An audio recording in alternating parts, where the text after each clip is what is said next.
Hello friends, मैं अभिषेक कुमार समृद्धि IAS के online platform पे आप सभी का स्वागत करता हूं, अभिनंदन करता हूं। दोस्तों, बिहार सक्षमता परीक्षा का एग्जाम डेट आ गया है 26 फरवरी को। तो दोस्तों, लगातार 4 परीक्षाएं होंगी और मौके 3 मिलेंगे।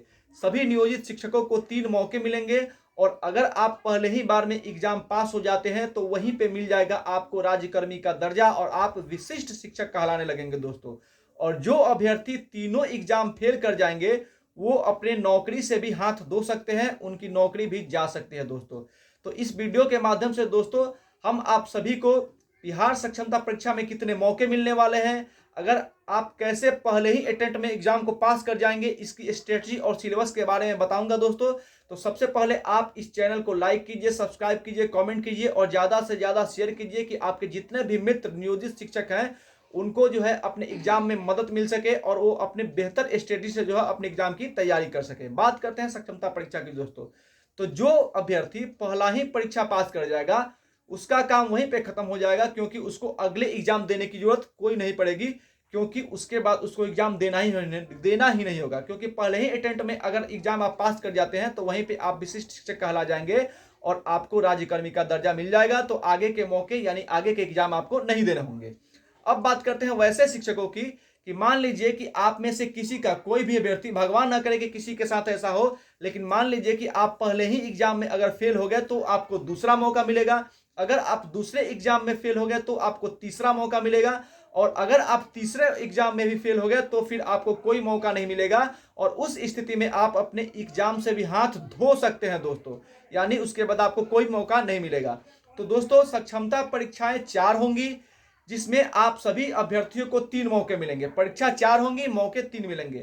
कहने का मतलब यह है कि किसी कारणवश आप में से कोई अभ्यर्थी अगर 26 फरवरी वाला एग्जाम नहीं दे पाता है तो अगले 3 एग्जाम उसके लिए नॉकआउट हो जाएंगे, यानी कि अगले 3 एग्जाम उसको देने ही होंगे दोस्तों।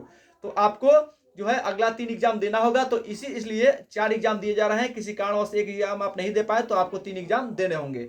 जहां पास होंगे वहीं से आपको राज्यकर्मी का दर्जा मिलेगा और अगर आप तीनों मौकों में फेल हो जाते हैं तो फिर आपको राज्यकर्मी का दर्जा भी नहीं मिलेगा और आप अपने नौकरी से हाथ भी धो सकते हैं दोस्तों। अब बात करते हैं परीक्षा की। तो दोस्तों, ये सक्षमता परीक्षा है वो बिल्कुल आसान होगी दोस्तों। एकदम आसान जो है क्वेश्चन इसमें पूछे जाएंगे और इसका जो है आपको क्वालिफाई अंक भी जो है वो रखे गए हैं। तो आपके लिए एकदम आसान परीक्षा होने वाला है। तो अब मैं बात कर रहा हूं कि आप सभी का सिलेबस क्या होगा दोस्तों। तो सभी कक्षा के जो अध्यापक हैं उनके लिए 150 क्वेश्चन पूछे जाएंगे दोस्तों, चाहे आप 1 to 5 में हो, चाहे 6 to 8 में हो, चाहे 9 10th में हो या फिर 11 12th में हो। आप सभी से जो है आप किसी भी कक्षा के अध्यापक के लिए जो है एग्जाम दे रहे हैं तो आपसे 150 क्वेश्चन पूछे जाएंगे, 150 क्वेश्चन और समय होगा 2 घंटे 30 मिनट, यानी कि 2.5 घंटे। समय 2.5 घंटे और क्वेश्चन जो है वो 150। चाहे आप कोई भी प्राइमरी हो, मिडिल हो या फिर हाई स्कूल हो या फिर +2 के शिक्षक हो, आपको 150 ही क्वेश्चन पूछे जाएंगे और समय आपको मिलेगा 2.5 घंटा दोस्तों। बात करते हैं आगे। तो आप जिस क्लास के टीचर हैं आपको उसी क्लास का सक्षमता परीक्षा देना होगा। ऐसा नहीं है कि आप प्राइमरी के टीचर हैं तो आपको +2 का सक्षमता परीक्षा देंगे, ऐसा बिल्कुल नहीं है। अगर आप +2 के शिक्षक हैं तो प्राइमरी के देंगे, ऐसा भी बिल्कुल नहीं है। तो आप जिस क्लास के टीचर हैं आप उसी क्लास का सक्षमता परीक्षा जो है आप देंगे। तो कुल मिलाकर के मौके 4 मिलेंगे दोस्तों, लेकिन एग्जाम 4 होंगे लेकिन मौके आपको 3 मिलेंगे। तो 4 ही मौके समझिए, 4 ही मौके मिलेंगे लेकिन आपको 3 मौका मिलेगा। एक अभ्यर्थी को 3 मौका, बोर्ड की तरफ से 4 मौके लेकिन एक अभ्यर्थी को 3 मौके, यानी कि किसी कारण बस आपने एक नहीं दिया तो फिर आप जो है वो 3 मौके को जो है वो एग्जाम दे सकते हैं। अगर आप तीनों एग्जाम में फेल होकर जाएंगे तो शिक्षा विभाग आपको नौकरी से हटाने की अनुशंसा कर सकता है दोस्तों। ऐसा नहीं है कि आपका एग्जाम तीनों फेल हो गए तो नौकरी चली ही जाएगी, लेकिन शिक्षा विभाग जो है आपको नौकरी से हटाने की अनुशंसा भी कर सकता है, क्योंकि तीनों एग्जाम अगर आप फेल हो गए तो आप शिक्षक बनने के लायक ही नहीं है। कहने का मतलब यह है। तो इसके आपने अगर तीनों में आप फेल हो गए तो शिक्षा विभाग जो है आपको हटाने के लिए अनुशंसा कर सकता है। तो दोस्तों, रिस्क क्यों लेना है? रिस्क बिल्कुल भी नहीं लेना है और ऐसा मेहनत करना है, ऐसे एग्जाम की तैयारी करनी है, ऐसे स्ट्रेटजी बनानी है कि आप पहले ही अटेम्प्ट में जो है एग्जाम को पास कर जाएं और वहीं से आपको जो है राज्यकर्मी का दर्जा मिल जाए और विशिष्ट शिक्षक जो है आप कहलाने लगे दोस्तों। तो बात करते हैं एग्जाम के पैटर्न की। तो चारों एग्जाम में, चाहे वो प्राइमरी का हो, चाहे 6 to 8 का हो, चाहे वो 9 10th का हो, चाहे 10+2 का हो, चारों ही एग्जाम में दोस्तों भाषा जो है वो कॉमन है। यानी कि चारों क्लास के अध्यापक की अगर आप परीक्षा दे रहे हैं तो उसमें आपको भाषा का एग्जाम देना है और भाषा में जो है वो 30 नंबर के क्वेश्चन पूछे जाएंगे।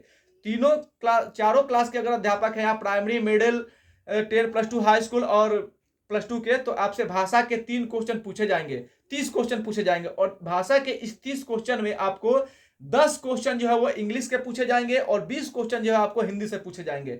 यानी 20 नंबर के हिंदी के क्वेश्चन होंगे, 10 नंबर के इंग्लिश क्वेश्चन होंगे, यानी कि 30 नंबर। इसमें से आपको 9 नंबर लाना है पास होने के लिए। भाषा में आपको 9 नंबर लाना है, चाहे आप प्राइमरी के टीचर हैं, चाहे मिडिल के हैं, चाहे प्लस 2 के हैं, चाहे हाई स्कूल के हैं। दूसरा पार्ट जो है वो सामान्य अध्ययन का है, जिसमें आपको जो है 40 क्वेश्चन पूछे जाएंगे दोस्तों।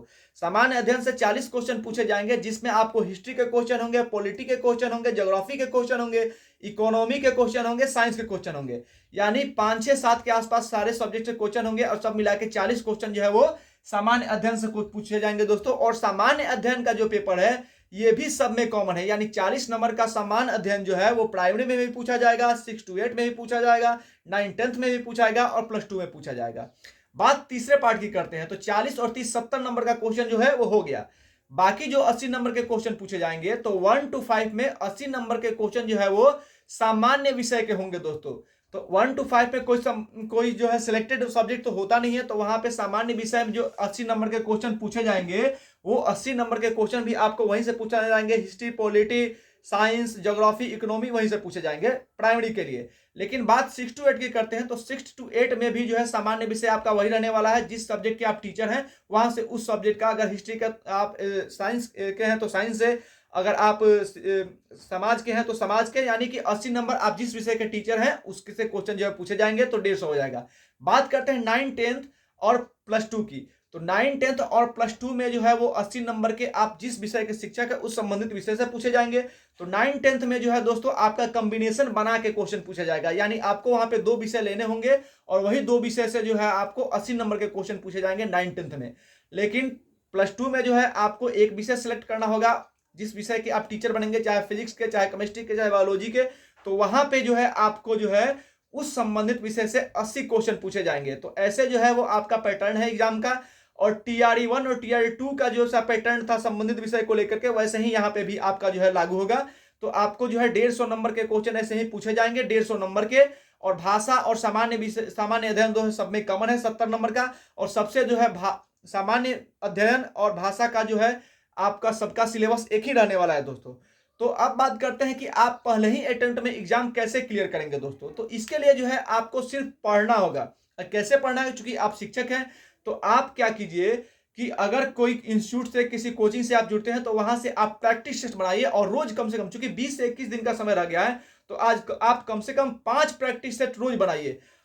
और अगर आप कोचिंग से नहीं जुड़ते हैं तो मार्केट में किसी पब्लिकेशन का, अच्छे पब्लिकेशन का जो है बुक ले लीजिए प्रैक्टिस सेट का, और रोज कम से कम 5 प्रैक्टिस सेट लगाइए और ज्यादा से ज्यादा MCQ बनाइए। MCQ और प्रैक्टिस सेट अगर आप बनाते हैं तो आपके सफल होने के चांसेस जो है बढ़ जाएंगे दोस्तों। तो मैं चाहूंगा कि जितने भी बिहार में नियोजित शिक्षक हैं वो सभी सक्षमता परीक्षा दें और पहले ही अटेम्प्ट में जो है अपना एग्जाम जो है वो क्लियर कीजिए दोस्तों। ये मेरी शुभकामनाएं आप सभी के साथ हैं। धन्यवाद।